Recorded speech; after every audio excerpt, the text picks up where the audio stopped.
Maximize your yields while spreading out your workload with the earliest maturing winter cereal. Visit kws.com/CA to see how our hybrid rye varieties can work for you. High yields, high quality, high value for your farm. KWS, seeding the future since 1856. It's time for RealAg Radio on Rural Radio Channel 147 on Sirius XM.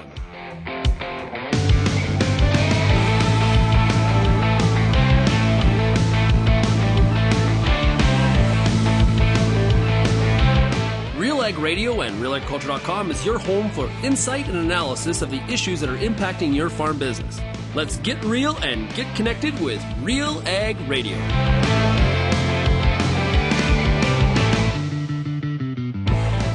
Welcome to RealAg Radio here on Rural Radio 147 at Sirius XM. Shaun Haney, your host here on this Monday edition of the show.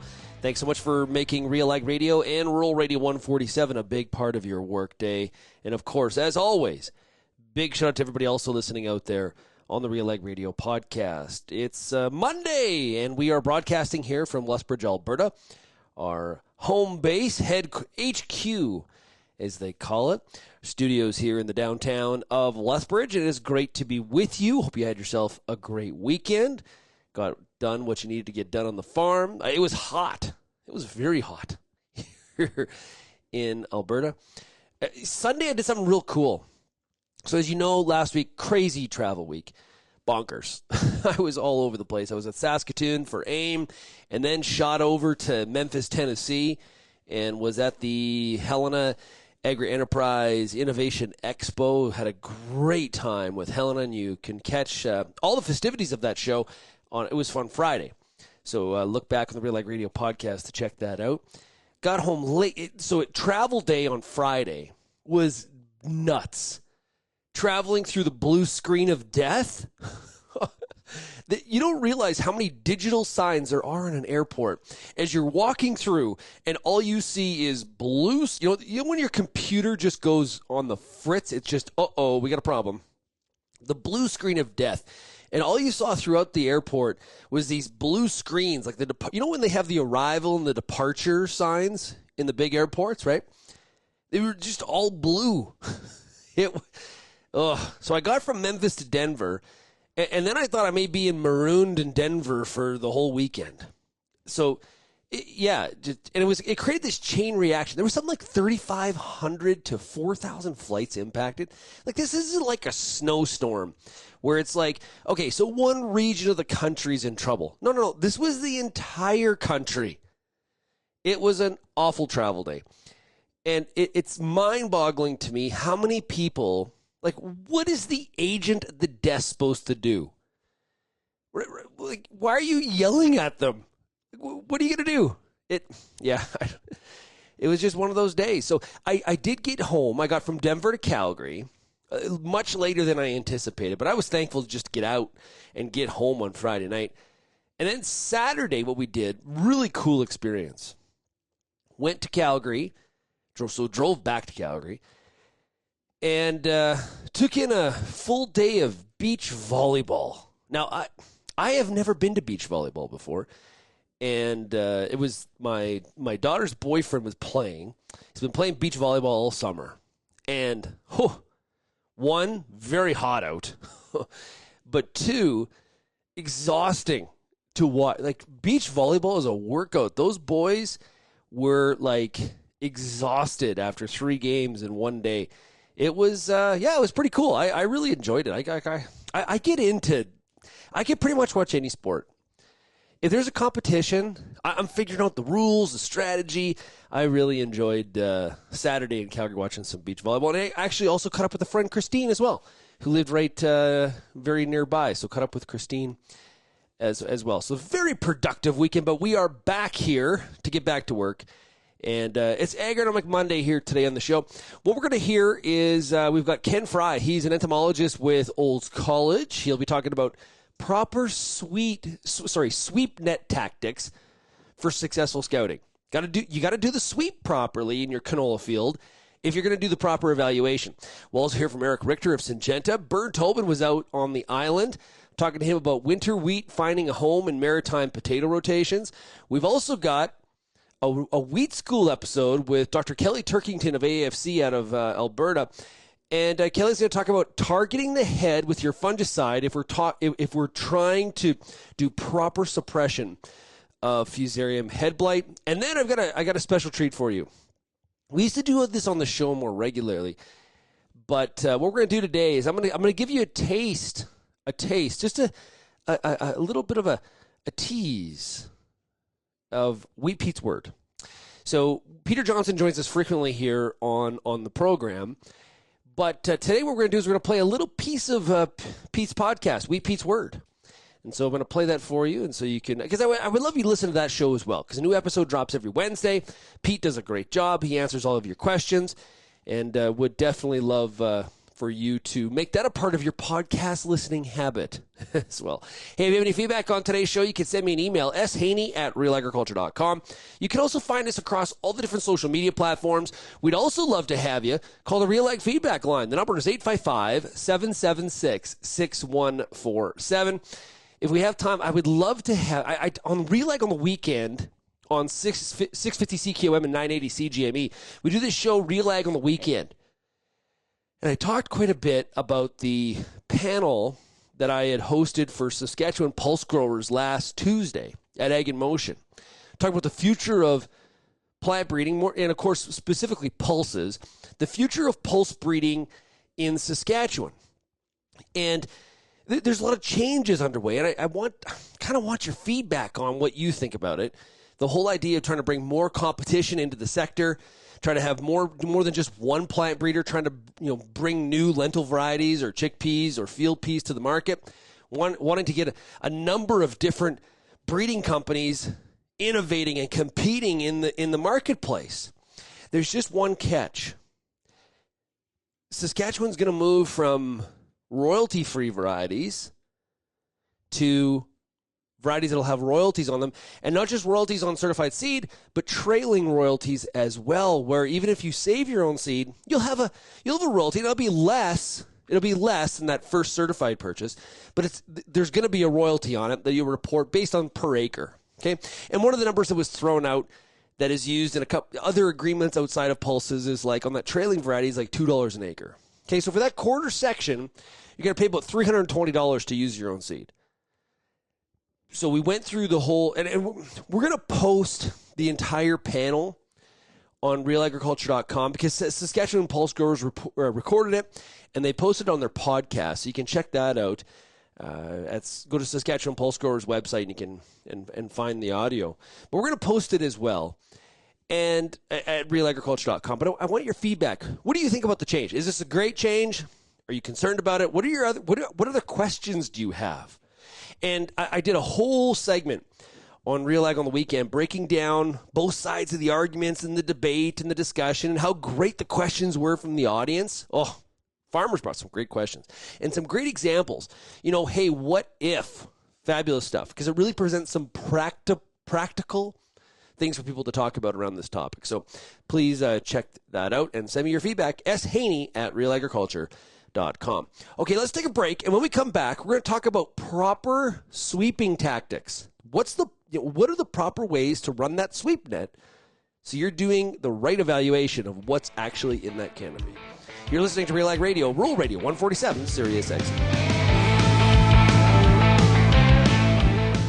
It's now time for a product spotlight. Vice President of Investor Relations with Genesis Fertilizers, it is Barry Mann. What impact are these global trends having on Canadian farmers? When you look at the shipping routes and you look at the actual maps of where fertilizer is moving around the world, you really don't see a lot coming into North America, right? There's enough just to kind of meet that demand. So we're targeting those farmers that want to be vertically integrated, because Genesis will sell at market price. We're just joining the market. But the difference is, instead of major hedge funds and foreign governments owning our fertilizer production, it's going to be owned by the farmers. So the farmers are coming on, they're investing to a level that represents their fertilizer usage on the farm. They then receive the profits and the dividends on those tons. So their net fertilizer price at the end of the day will be closer to the manufacturer's cost, which right now it's about $240 in Western Canada. So when it's selling at $700 or $800 or in 2022, $1,250, there's a significant amount of profitability that are going to come back to the farm. Make sure you go to genesisfertilizers.com. The Pulse School on RealAgriculture.com has everything you need to get your crop off to a great start and a strong finish. Whether you're growing chickpeas, faba beans, lentils, or peas, you'll get all the latest and best agronomic information at PulseSchool.com. A library of top-notch agronomy videos from industry experts available on demand at your fingertips. Visit the Pulse School, brought to you by BASF on RealAgriculture.com.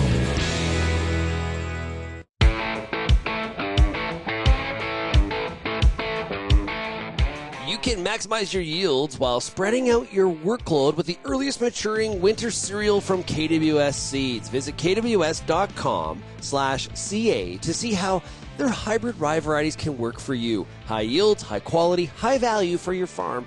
KWS, seeding the future since 1856.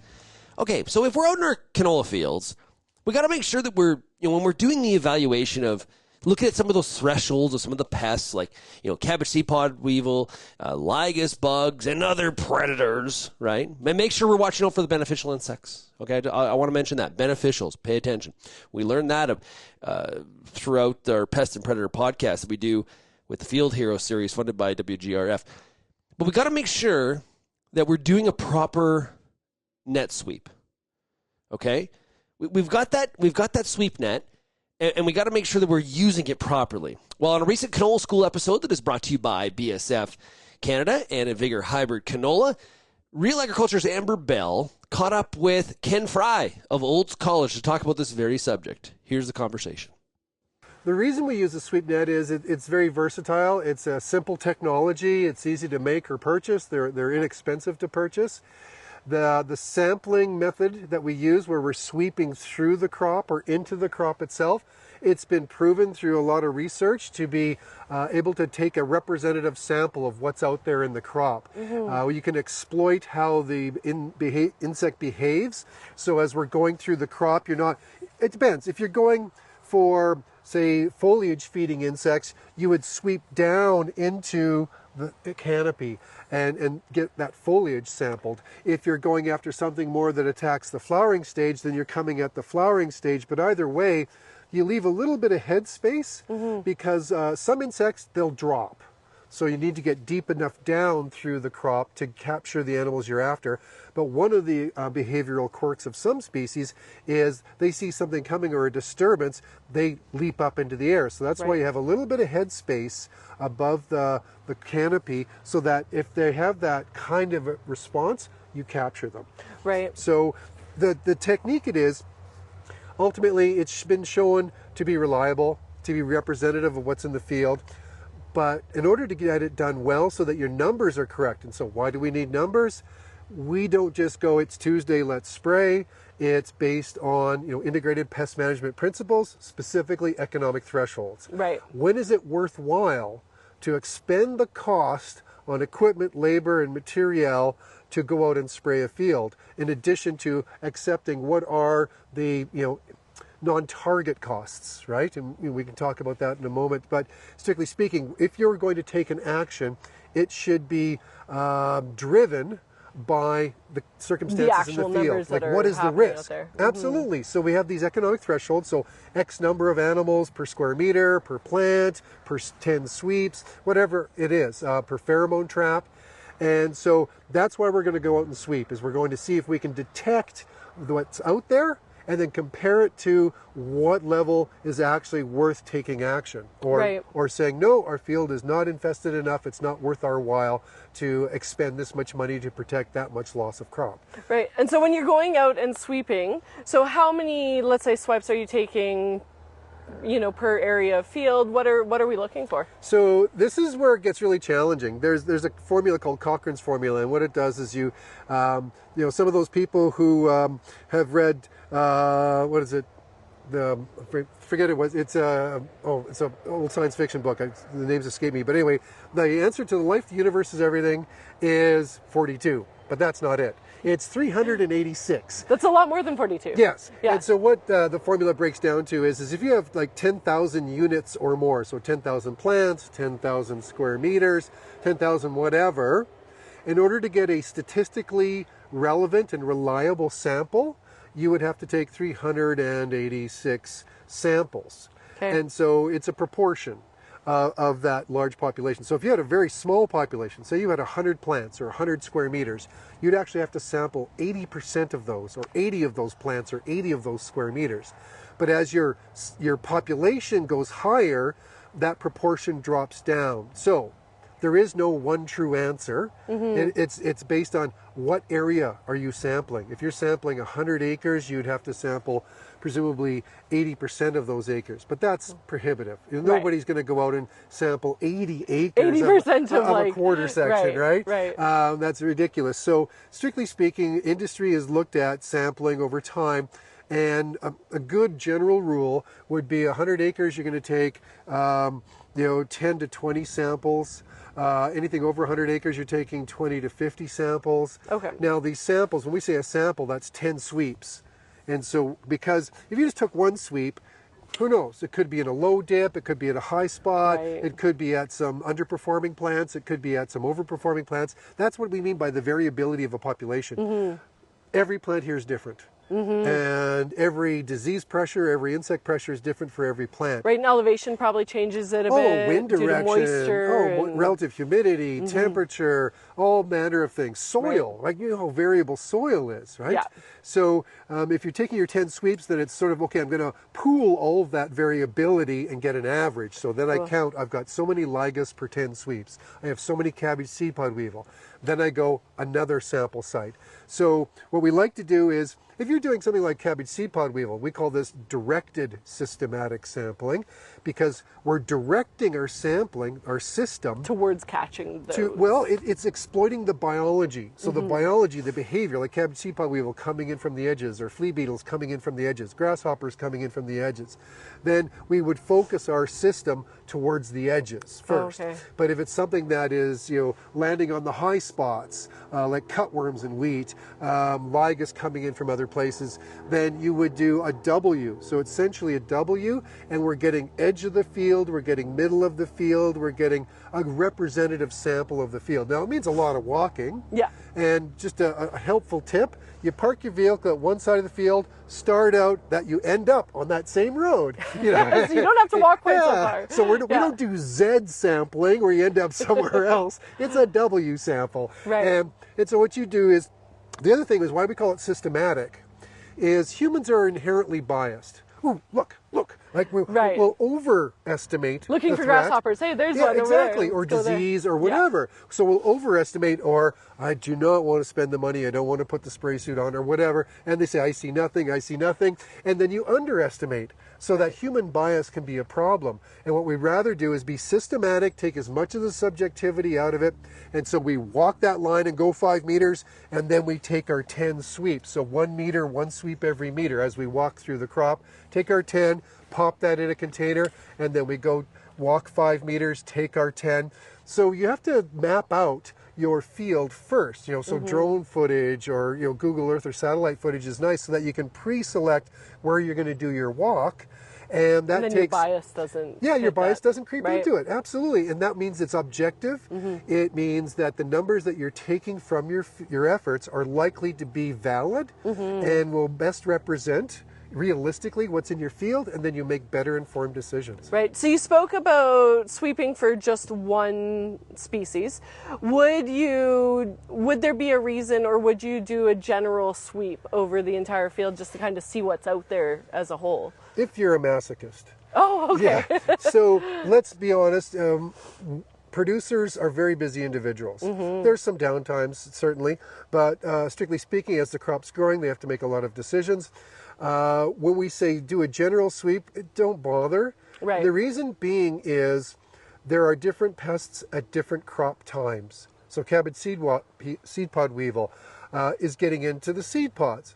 That's much later than ligas on the flower buds, Right. which is a different time from some of the foliar pests, or taking up plants and looking for root maggot, or looking at the cotyledons for flea beetles. So, diamondback moth, pretty much as soon as it starts in the spring, if they come up with the storms, right? And then you're going through and seeing, is the population increasing over time?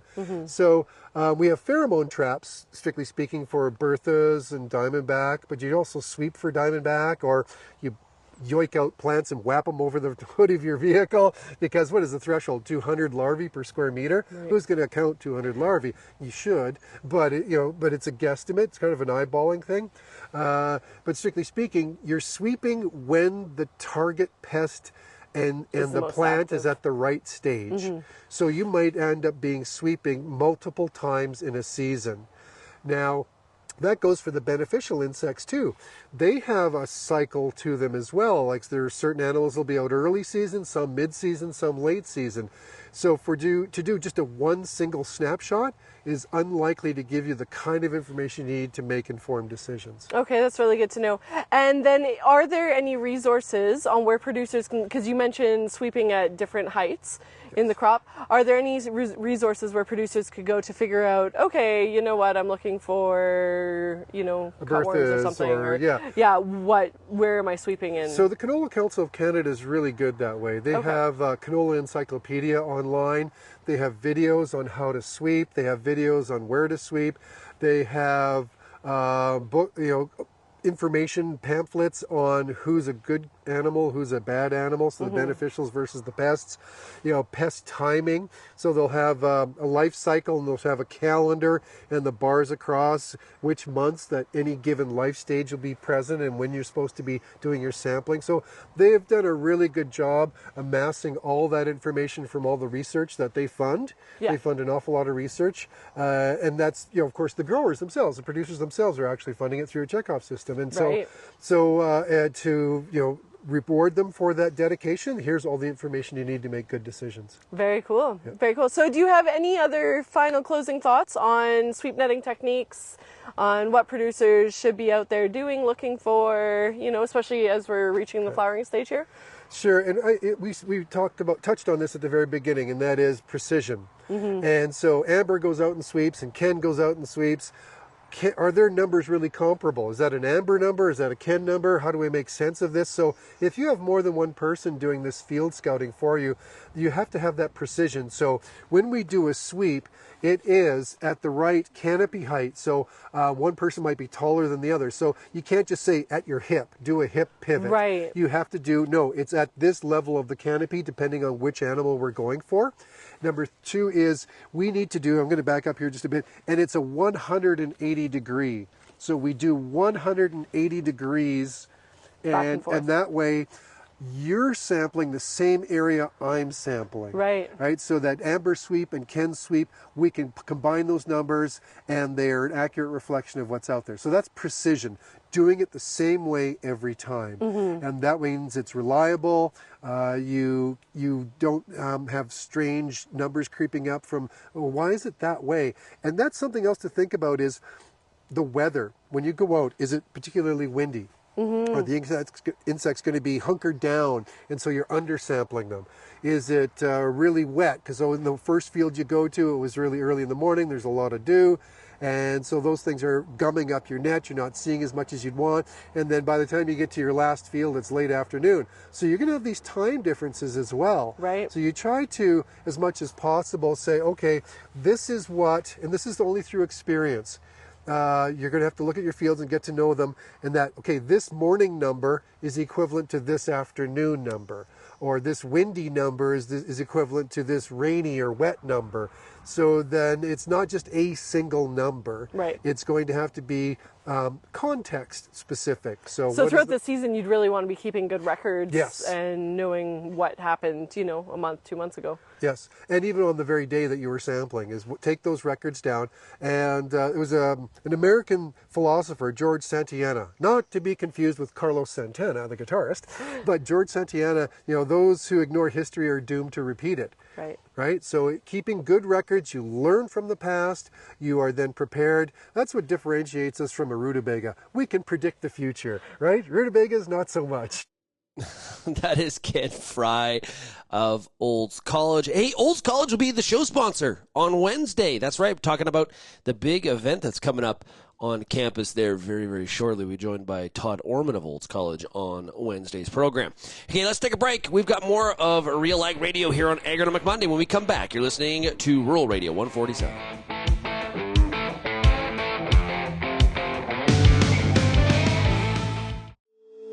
If you're involved in the agriculture industry, it's important to stay informed on all the latest issues affecting your business. At RealAgriculture.com, we offer fast, reliable news, information, and insights to help you keep on top of all of the latest in Canadian agriculture. Visit RealAgriculture.com and sign up for our free daily newsletter covering everything from news, agronomy, animal agriculture, and much more. Visit RealAgriculture.com/subscribe today. It's now time for a product spotlight with Vatterstad. Director of Sales for Western Canada is Philip Korzak. The market and our customers specifically have been asking for increased capacity in their seeding systems so that they can stay in the field longer. So Vatterstad is very excited, offering an all-new size in our precision delivery tank line, which is our biggest that we now have. This 1,350 bushel cart will have individual weight scales on each bin, individual electronic metering for each primary per bin, industry-leading section control, and more features that are out there. Unique to this new PD 1350 are a redesigned front axle, allowing for the accommodation of dual tires. The rear axle is also getting a larger set of tires. It will have 900 dual. So with this increased footprint front and rear, compaction is minimized. A hydraulically engaged braking system is on the rear axle to also ensure the safety of our operators with this large amount of product. So if somebody wants more information, Philip, where do they go? Vatterstad.com. Go under the seating tab. You're more than welcome to reach out to your local Vatterstad dealer for more information.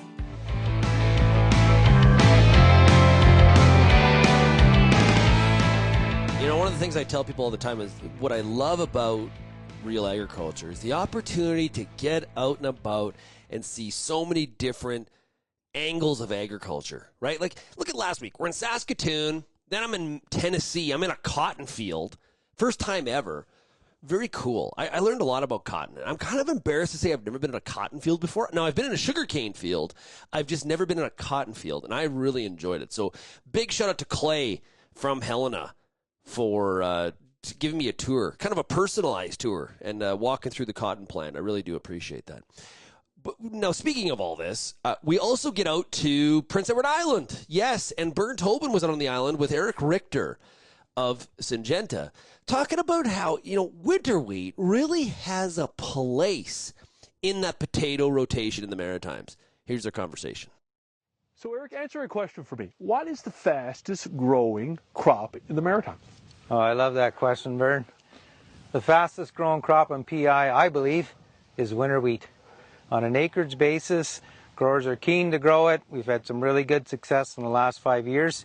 And their intention each year has been to grow more winter wheat, and that's a good thing for all growers on PEI. Now, obviously finding a home and a fit with potatoes is key. Now, That's right. This was a potato field last fall. We're standing in winter wheat. Tell me about this field. As you said, it absolutely.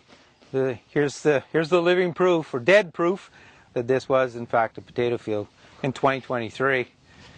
We've got 85,000 plus acres every year on the island of potatoes. Typically get dug starting in late September through into October. And one of the things we're looking for on the island is how to get that ground covered again in some sense to reduce water and wind erosion. But winter wheat is sort of our secret bullet there, Bern. And you know, the challenge that we have is to make the system work, because we're outside of the ideal planting date. Yeah. Hey, let's talk about rotation. You know, again, this is finding its way into the rotation. Talk about maybe the traditional rotation and what a rotation looks like with winter wheat. Yeah. So the traditional rotation had been, and still is in many cases, potatoes, dug in the fall. The soil will be sort of bare and naked. There'll be vines there, but during the winter there's no living crop. And then in the spring, they'd plant spring barley, underseed with red clover timothy, and then in the third year there'd be hay or green manure crop and so on, and back into potatoes the next year. That really is the traditional system. Yeah. So what's the benefit of moving, that winter wheat into that rotation? So the different version of this, of course, is starting with potatoes again, but immediately after digging those potatoes, we're trying to encourage the grower to come right in and seed the winter wheat right into that potato ground. The challenge, as I mentioned earlier, is planting date. It tends to be a little bit later. And the benefits, as mentioned, is our wind and water erosion. We keep something growing in the shoulder season. It's a really good cover crop, but we have also got the opportunity to carry that through for a true cash crop the following year. Yeah. Now, you mentioned obviously that planting date is a bit of a challenge. What else do growers need to think about to make it work? So there have been growers over the years and decades trying winter wheat after potatoes. So it's not a novel idea. It's not new in that sense. But there were a couple things I think that weren't making it a favorable outcome, and that was often, genetics has changed for sure, but also growers were planting that winter wheat in the fall without any starter. And the other was that they were typically planting the winter wheat shallower as we went into the fall season. And on PEI, the one thing I've come to learn is a lot of our soils, though they're generally light in texture, we've got enough silt and clay components still in there that is a very high heaving risk. So planting deeper, using a starter fertilizer, and using the newer varieties with better winter hardiness, I think is changing the game and the success rate for growers that are growing potatoes but still want to integrate winter wheat into that rotation. Final question, you also talked about in previous videos about having the tools in the toolbox to manage winter wheat. Where might this go? Will we see more acres of winter wheat following potatoes? I think we will. I do honestly believe that, and the reason being is that if we look at the system stack program, Syngenta stack program, where we are encouraging that grower to apply the right amount of nitrogen based on head count. We're using a growth regulator to make sure that it stays standing.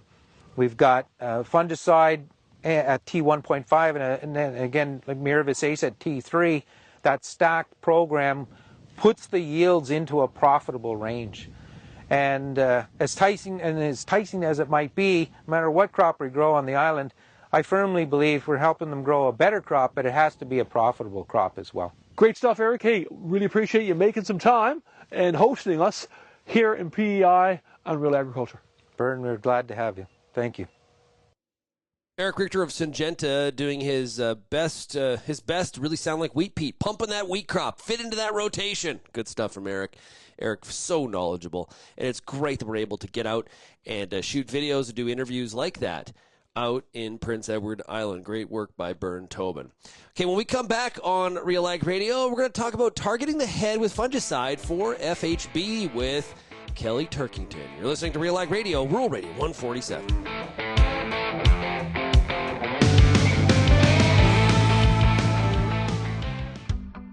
Does your N stabilizer contain an active ingredient load high enough to be agronomically effective?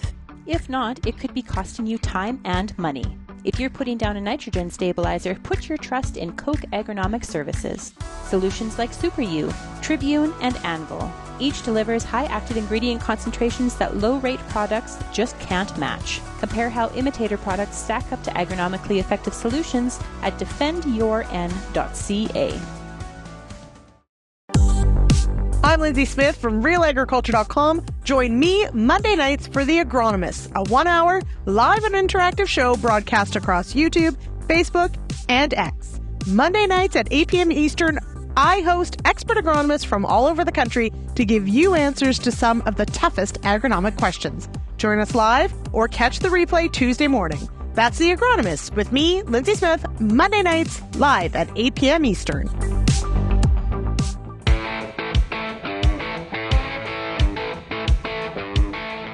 The answer to above-ground nitrogen loss problems is Anvil Nitrogen Stabilizer from Koch Agronomic Services. To learn how Anvil's dual active ingredients deliver extended protection, visit kochag.ca.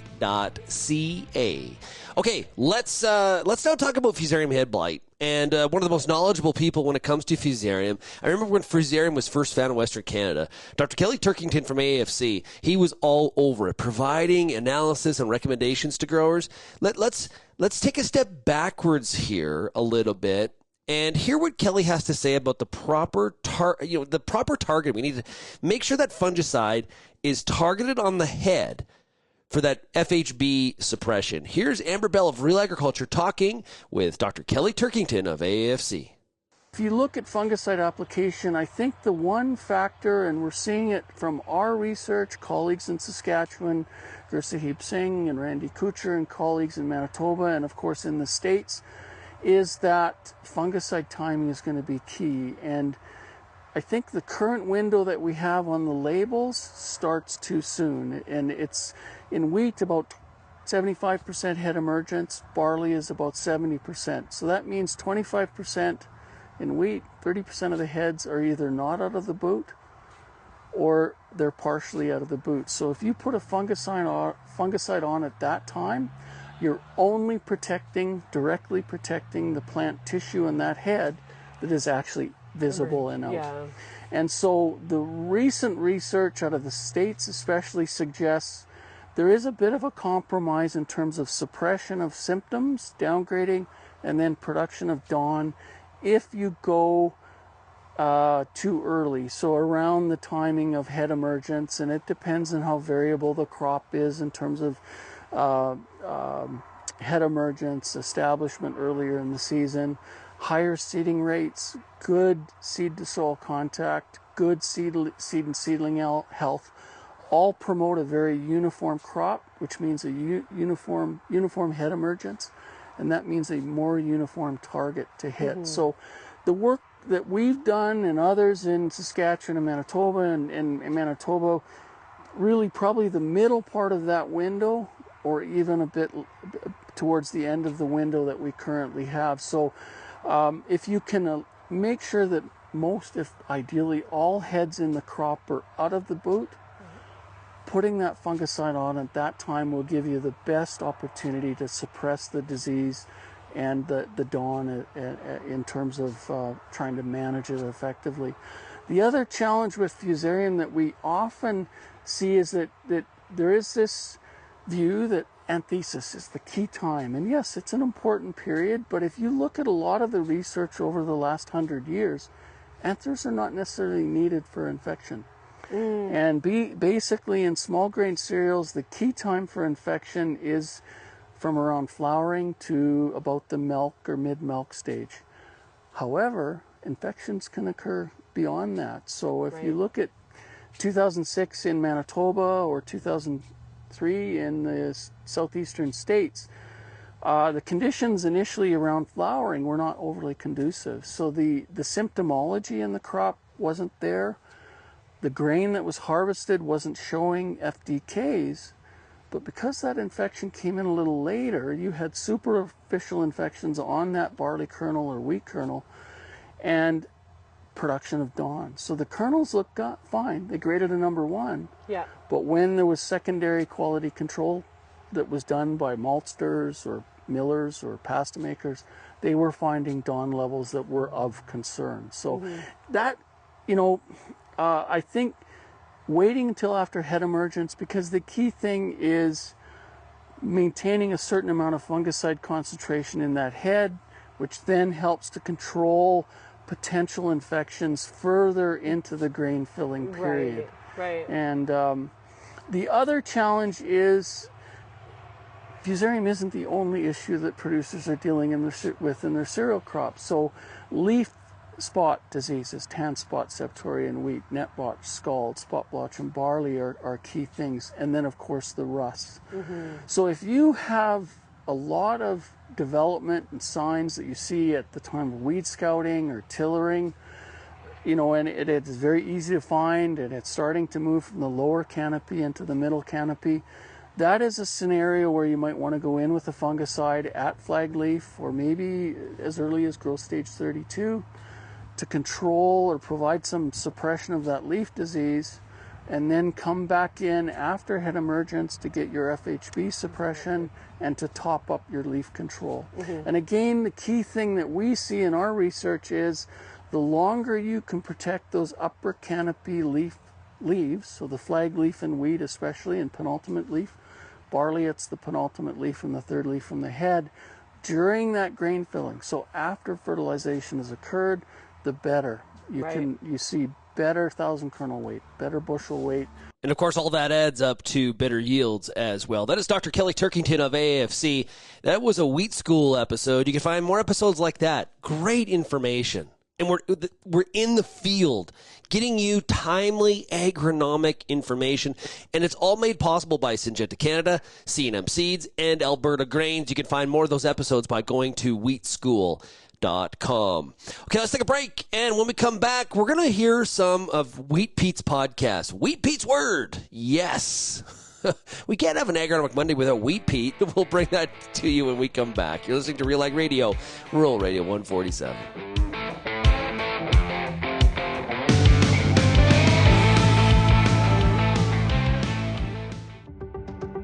Since 2010, the Wheat School on RealAgriculture.com has been helping farmers to grow great wheat.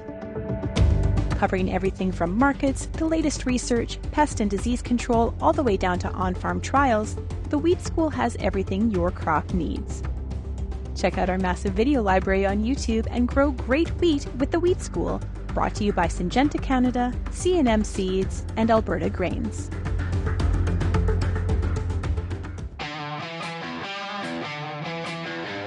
Advanced canola trait technology is here. And it's soon to be the talk of the town. Optimum Glide delivers excellent yield potential and agronomic trait performance. Improved crop safety. Enhanced weed control. And a wider window of application. You're going to want to see this. Learn more at OptimumGlide.ca.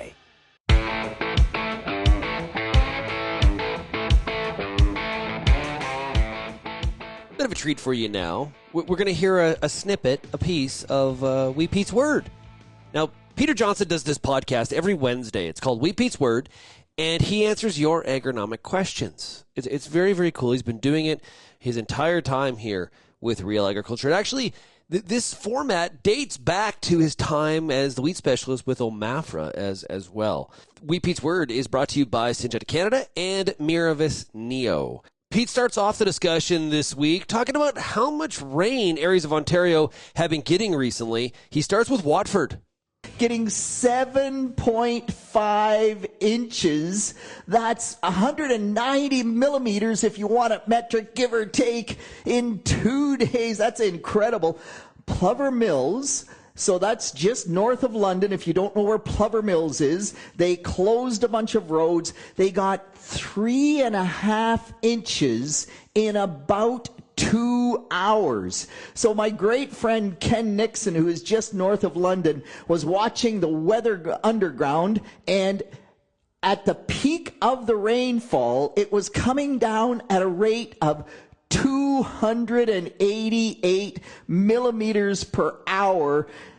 For the Americans listening, for the standard people listening, that's 11 inches per hour. Had it rained for a whole hour, they would have gotten 11 inches of rain. That's unbelievable. Fortunately, it did not rain for an hour. That was at the peak. But this really is why we're having so many problems with the weather that we're having right now. The total rainfall is more than we need. But by the way, more than we need down here. And to the grower at Lindsay who called in and said, oh man, last week I said the dry areas needed the rain. The caller said we did not need any more rain. We have too much rain now. Fair enough. But there are still places where this rainfall is almost perfect. As you go north of Goderich, they were not wet. They could use the rainfall, and so they are having, in some cases, almost ideal weather. Meanwhile, down here in the rain belt, it is just all bad from that perspective. And it really is the intensity of the rainfall that is making the situation that bad. The corn crop, remember, the corn crop is using about 1/3 of an inch of water per day. And so in a week period, it's used at least 2 inches of rain.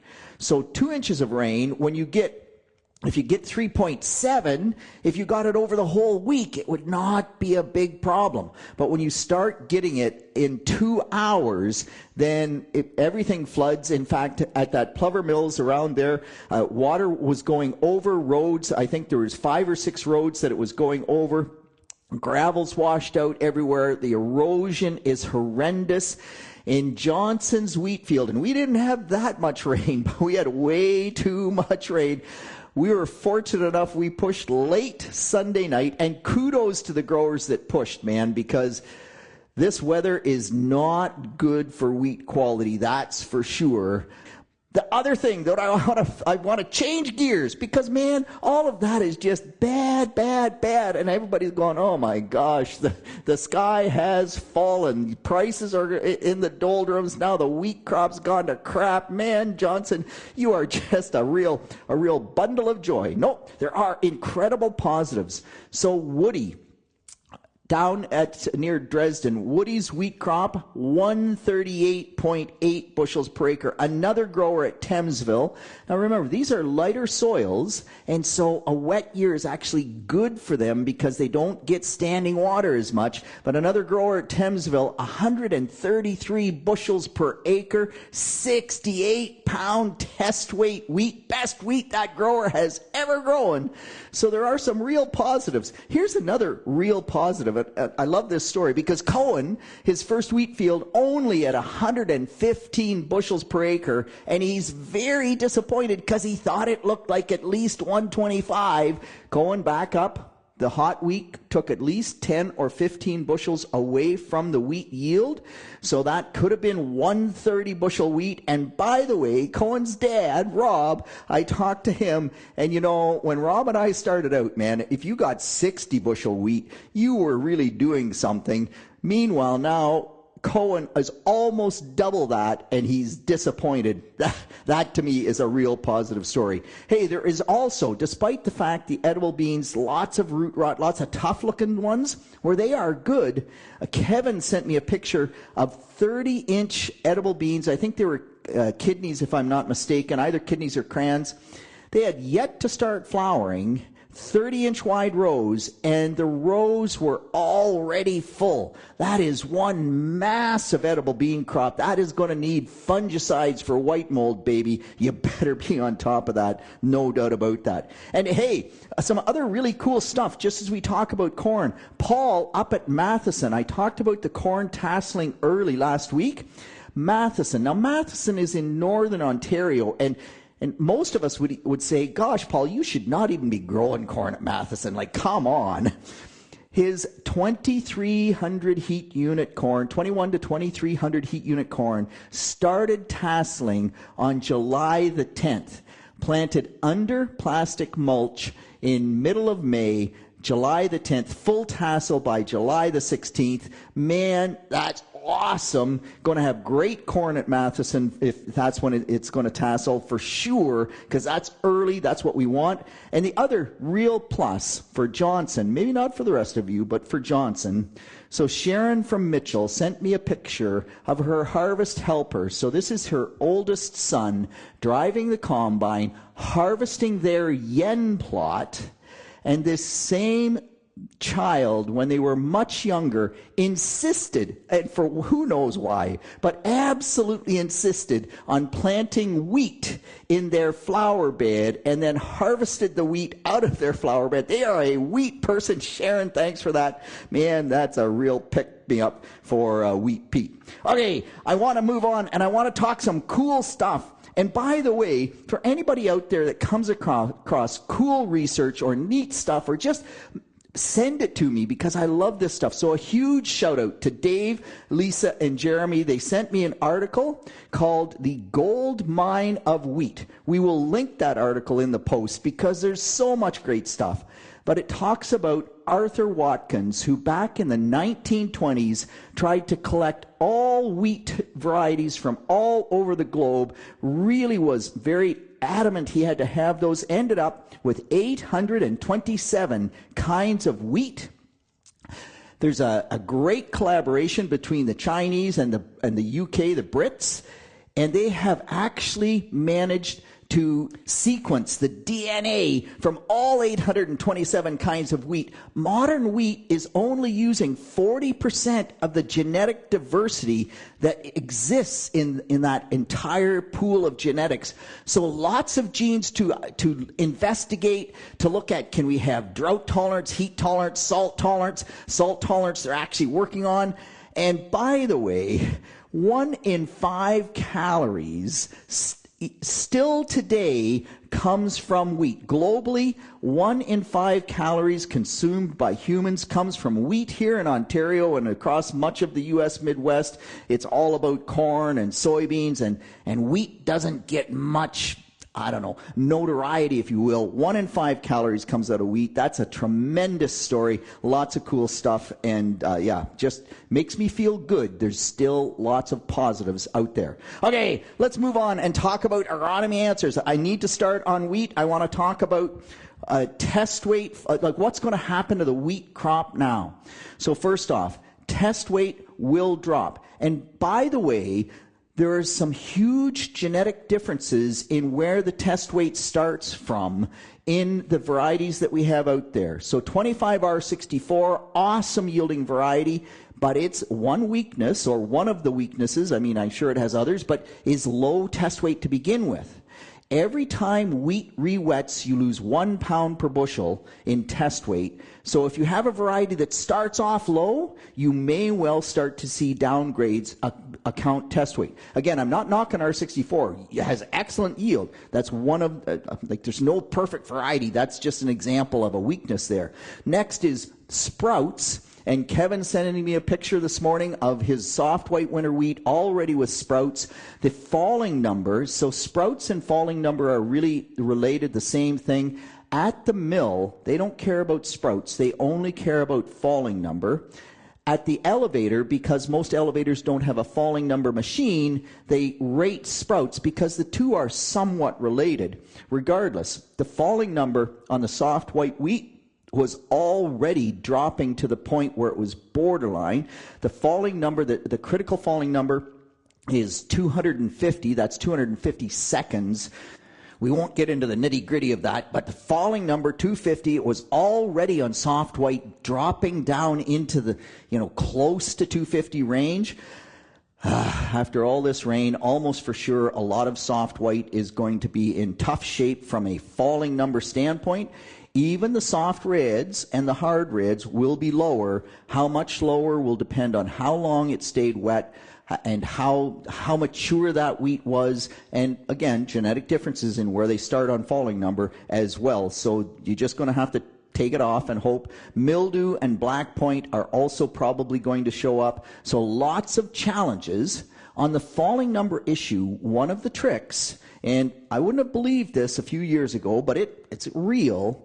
If you have a falling number of 240 and critical is 250, if you bin that wheat, if you put it in the bin and store it for 3 or 4 or 6 months, and you probably need the bin for corn and soybeans, so that may not be possible, but regardless, sometimes it will rebound 10 or 15 seconds, or points, if you will. So if you're at 240, you may get enough rebound to get it to 250 or 255. Plus, if the mill is really scrambling for wheat, the wheat that's close to 250, they can still use. They have to add things to it, and it makes it more expensive to use, but it absolutely is still millable just based on additives and on how much other good wheat there is out there. It gives you a little bit of a flavor of Wheat Pete's Word. New episode drops every Wednesday. You can find the episodes online by going to wheatpete.com or wherever you get your podcasts. like, I got to ask you this question. Are you satisfied with this year's emergence? Make it even better with Vetterstad's line of seeding and planting equipment, including Seed Hawk air seeders and precision delivery air carts, or the Tempo high-speed planter, featuring unmatched precision in all conditions. Learn more by visiting Vetterstad.com. Been a fun show here today on RealAg Radio. Love Agronomic Monday. Keep your questions and thoughts and opinions coming. Love hearing what is top of mind for you. You could do that by sending me an email, shaney@realagriculture.com, or, of course, you can call the RealAg feedback line, 855-776-6147. Thanks so much, everybody, for getting real and getting connected with RealAg Radio, and we will talk to you tomorrow from the BSF Invigor Series. We're going to be at a baseball game. That's going to be so much fun.